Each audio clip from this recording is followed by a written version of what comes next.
Hello hello everyone. तो आप सभी का स्वागत है मेरे चैनल पे। तो बहुत दिनों के बाद मैं फिर से उस सीरीज़ को कंटिन्यू करने वाली हूँ, कार्ल मार्क्स की। तो आज जो हम टॉपिक करने जा रहे हैं वो है मार्क्स एंड हीगल में अंतर। तो आइए जानते हैं कि मार्क्स और हीगल में क्या अंतर था। बिकॉज मार्क्स यंग हेगेलियंस के ग्रुप में ज्वाइन किया था उन्होंने, जब उन्होंने अपना विश्वविद्यालय चेंज किया था। लेकिन बाद में कुछ उनके मतभेद भी हो गए। तो आइए इसको भी एक बार जान लेते हैं। बहुत शॉर्ट में इस किताब में दिया हुआ है, तो मैं बस थोड़ा सा इस पैराग्राफ को पढ़ूंगी और आपके साथ ही इसे समझने की कोशिश करूंगी।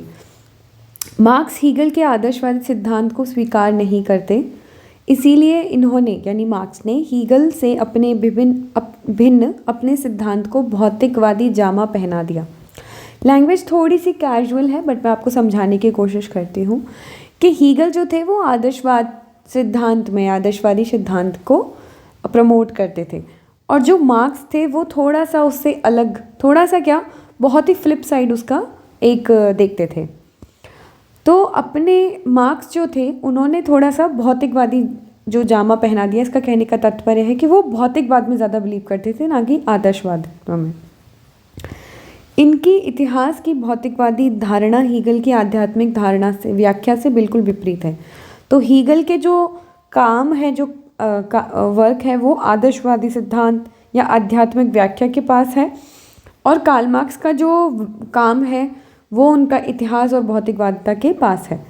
हीगल इस बात पर जो बल देते हैं कि संपूर्ण विश्व में एक निरपेक्ष विचार की अभिव्यक्ति होती है। वो कहते हैं, हीगल जो है वो देखिए एक निरपेक्ष विचार और अभिव्यक्ति, इन सब की बातें कर रहे हैं, तथा इतिहास में परिवर्तन भी विचारों के परिवर्तन के परिणाम स्वरूप आता है। तो हीगल बोलते हैं कि अगर इतिहास में परिवर्तन हो रहा है, समाज में परिवर्तन हो रहा है, तो पहले विचारों में परिवर्तन आया होगा, इसी कारण वो परिवर्तन हुआ होगा। लेकिन इसके अपोजिट मार्क्स बोलते हैं कि ऐतिहासिक घटनाओं के निर्माण में विचारों का महत्व नहीं है, या वो विचारों को महत्व नहीं देते, तथा इनकी व्याख्या भौतिकवादी पदार्थों के आधार पर करते हैं। तो वो विचारों को कुछ नहीं मानते, और इसकी व्याख्या भौतिक पदार्थ को सब कुछ मानते हैं। इनका कहना था कि विचार पर्यावरण को प्रभावित नहीं करते, अपितु पर्यावरण ही विचारों को जन्म देता है। तो उनका कहना था कि विचार पर्यावरण को प्रभावित नहीं करते, है ना। तो वो बोलते हैं कि जो समाज में परिवर्तन है, या जो आपके आसपास का जो भी आप जिस सिचुएशन में, जिस संस्थान में आप रह रहे हैं, वहाँ पे विचार बिल्कुल भी काम नहीं आएंगे, जैसा कि हीगल ने बोला है। बल्कि इस पर्यावरण में, जो आपका सामाजिक पर्यावरण है, वहाँ वो उस विचार को बनाएगा, जो आपका आने वाला जो आपका माइंडसेट है। तो मार्क्स के शब्दों में सामाजिक और राजनीतिक क्रांतियाँ जीवन में भौतिकवादी अवस्थाओं के कारण उत्पादन और विवरण की विधियों में परिवर्तन के कारण होती हैं, न कि सत्य व न्याय के अमूर्त विचार व ईश्वर की इच्छा के कारण। तो ये जो विचारवादी धारणा है कि विचारों में पहले परिवर्तन लाना है, फिर समाज में परिवर्तन होगा, ऐसा नहीं है। मार्क्स कहते हैं कि आपकी भौतिकवादी अवस्थाओं में पहले परिवर्तन आता है, जैसे सामाजिक और राजनीतिक क्रांतियों के फलस्वरूप जो भौतिकवादी अवस्थाएं वो परिवर्तित होती हैं, उससे उत्पादन और वितरण की विधियों में परिवर्तन आता है, और जिससे समाज बदलता है, ना कि जो हीगल जिसको सपोर्ट करते हैं उनके कारण उस युग की आर्थिक व्यवस्था में पाए जाते हैं, उनके दर्शन में नहीं। उनके कारण उस युग की आर्थिक व्यवस्था में पाए जाते हैं, उनके दर्शन में नहीं।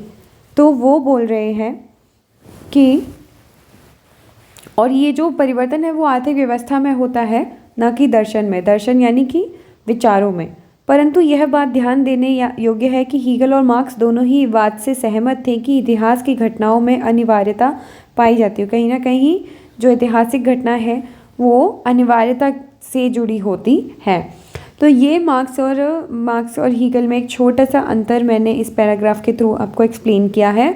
आप इसके बेसिस पे पॉइंट वाइज नोट बना के अपना आंसर लिख सकते हैं। अब नेक्स्ट वीडियो में हम लोग करने वाले हैं कि समाज का विभिन्न ऐतिहासिक युगों में विभाजन, जो कि खुद मार्क्स ने बताया था, और मार्क्स की अंडरस्टैंडिंग के अकॉर्डिंग हम करने वाले हैं, जिसमें हम अलग अलग समाजों के बारे में पढ़ेंगे। तो नेक्स्ट वीडियो में आप सब ये थोड़ा लॉन्ग वीडियो हो जाएगा, तो इसको हम देखेंगे। Till then take care, bye bye.